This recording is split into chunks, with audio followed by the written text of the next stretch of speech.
నమః శివాయ. హర హర మహాదేవ, శంభో శంకర. మన తిరుమల వైభవం ఛానల్ ప్రేక్షకులకు స్వాగతం. కార్తీక మాసం సంపూర్ణమైన ఫలితం మరియు ఆ శివయ్య సంపూర్ణ కటాక్షం కొరకు ఈ కార్తీక మాసం అంతా వినవలసిన కార్తీక పురాణం మీకు అందిస్తున్నాం. ఇలాంటి మరెన్నో మంచి ఆధ్యాత్మిక విషయాలతో రాబోతున్న మన తిరుమల వైభవం ఛానల్ తప్పక సబ్స్క్రైబ్ చేయండి. ఇప్పుడు వీడియోలోకి వెళ్ళిపోదాం. కార్తీక పురాణం ప్రారంభం. కార్తీక పురాణం 12వ అధ్యాయము. మంధరుడు ద్వాదశి ప్రశంస. మహారాజా, కార్తీక మాసమున కార్తీక సోమవారము నాడు కార్తీక ద్వాదశి వ్రతమును గురించి సాలగ్రామపు మహిమలను గురించి వివరించెదను వినుమని వశిష్ఠ మహాముని ఈ విధంగా తెలియజేసిరి. కార్తీక సోమవారం నాడు ఉదయముననే లేచి కాలకృత్యములు తీర్చుకుని నదికి వెళ్లి స్నానము చేసి ఆచమనము చేయవలేను. తరువాత శక్తి కొలది బ్రహ్మణునకు దానమిచ్చి ఆ రోజంతయు ఉపవాసముండి సాయంకాలం శివాలయమునకు గాని విష్ణువాలయమునకు గాని వెళ్లి దేవుణ్ణి పూజించి నక్షత్ర దర్శనము చేసుకుని పిమ్మట భుజింపవలయను. ఈ విధంగా చేసిన వారికి సకల సంపదలు కలుగుటయేగాక మోక్షము కూడా పొందుదురు. కార్తీక మాసములో శని త్రయోదశి వచ్చినయాల నావ్రతమాచరించినచో 100 రెట్లు ఫలితం కలుగును.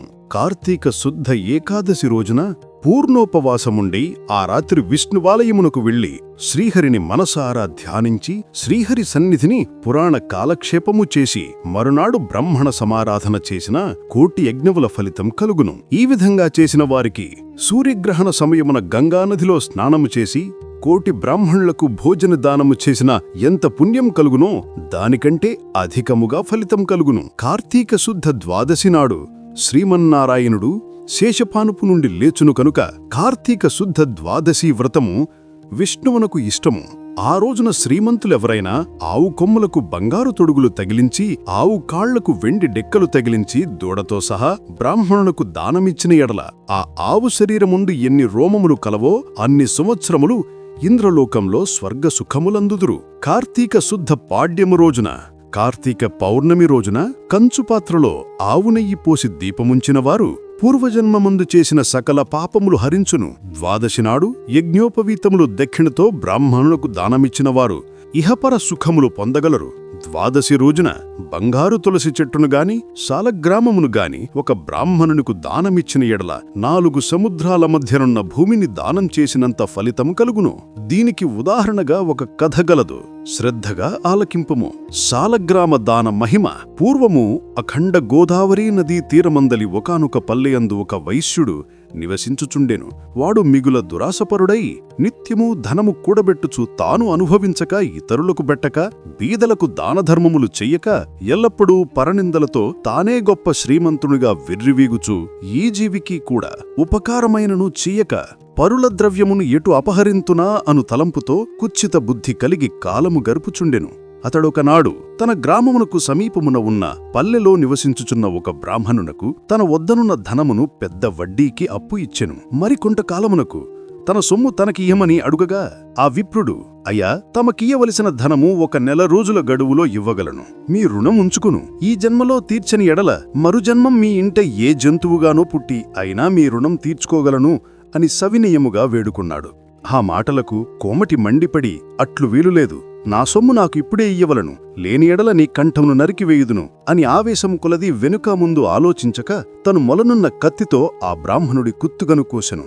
వెంటనే ఆ బ్రాహ్మణు గిలగిల తన్నుకుని చనిపోయాడు. ఆ కోమటి భయపడి అక్కడనే ఉంచునచో రాజభటులు వచ్చి పట్టుకొందురని జలిసి తన గ్రామానికి పారిపోయాడు. బ్రాహ్మణహత్య మహాపాపం కనుక అప్పటి నుండి ఆ వైశ్యునకు బ్రహ్మహత్య పాపావహించి కుష్ఠువ్యాధి కలిగి నానా బాధలు పడుచు మరికొన్నాళ్లకు మరణించెను.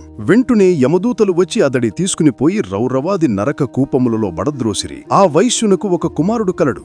అతని పేరు ధర్మవీరుడు. అతని పేరుకు తగినట్లుగానే తండ్రి సంపాదించిన ధనమును దానధర్మాలు చేయుచు పుణ్యకార్యాలు ఆచరించుచు నీడ కొరకై చెట్లు నాటించుచు నూతులు చెరువులు త్రవ్వించుచు సకల జనులను సంతోషపెట్టుచు మంచి కీర్తిని సంపాదించెను. ఇటు ఉండగా కొంతకాలమునకు త్రిలోక సంచారియగు నారదుల వారు యమలోకం దర్శించి భూలోకానికి వచ్చి త్రోవలో ధర్మవీరుని ఇంటికి వెంచేసిరి.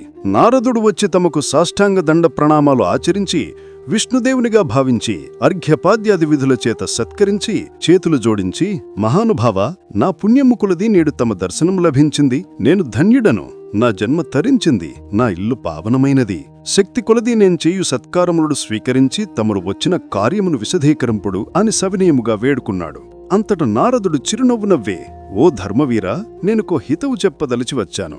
శ్రీమన్నారాయణునికి కార్తీక మాసంలో శుద్ధ ద్వాదశి మహాప్రీతికరమైన దినము. ఆ రోజున స్నాన దాన జపాదులు ఏవి చేసినా అత్యంత ఫలం కలుగును.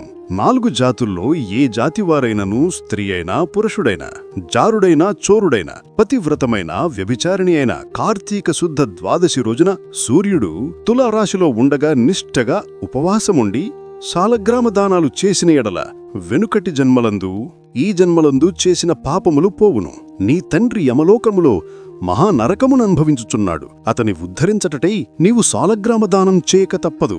అట్లు చేసి నీ తండ్రి రుణం తీర్చుకోనుము అని చెప్పి నారదుడు వెడలిపోయెను. ధర్మవీరుడు ధనబలము గలవాడియుండియూ దాన సామర్థ్యం కలిగియుండియూ కూడా సాలగ్రామదానం చెయ్యలేదు.